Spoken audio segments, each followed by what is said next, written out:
ٹانگ سٹی کے لوگوں کا 75 سالوں میں پانی کا مسئلہ کوئی سیاسی جماعت حل نہ کر سکی۔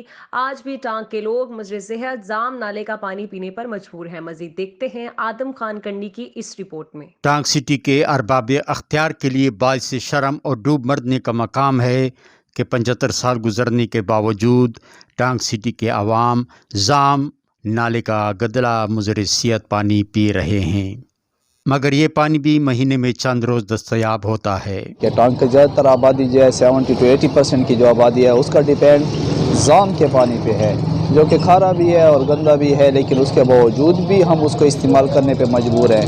حالیہ دنوں میں پچھلے تقریباً 20 سے 25 دن ہو گئے ہیں کہ ٹانگ کا پانی بالکل ناپید ہے، اور جو ٹیوب ویل بنے ہوئے ہیں جو کہ ہم استعمال کر رہے ہیں ہمارے استعمال کے لیے وہ بھی خراب پڑے ہیں۔ ٹانگ کے عوام مجبوراً پانی خریدنے پہ مجبور ہیں۔ 1000 سے 1100 روپے کی ایک ٹینکر پانی کا آتا ہے، اور آگے سے جو ہے نا وہ پانی بھی بہت مشکلوں سے ہمیں مل رہا ہے۔ برائے مہربانی حکام بالا سے ہم یہ درخواست کرتے ہیں کہ ٹانگ کا پانی مستقل بنیادوں پر اس کا جو یہ مسائل ہے اس مسئلے کا حل نکالا جائے۔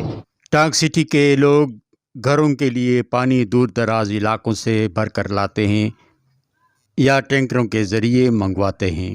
ٹانگ سٹی کا یہ دیرینہ مسئلہ کسی بھی سیاسی جماعت نے وفا نہیں کیا۔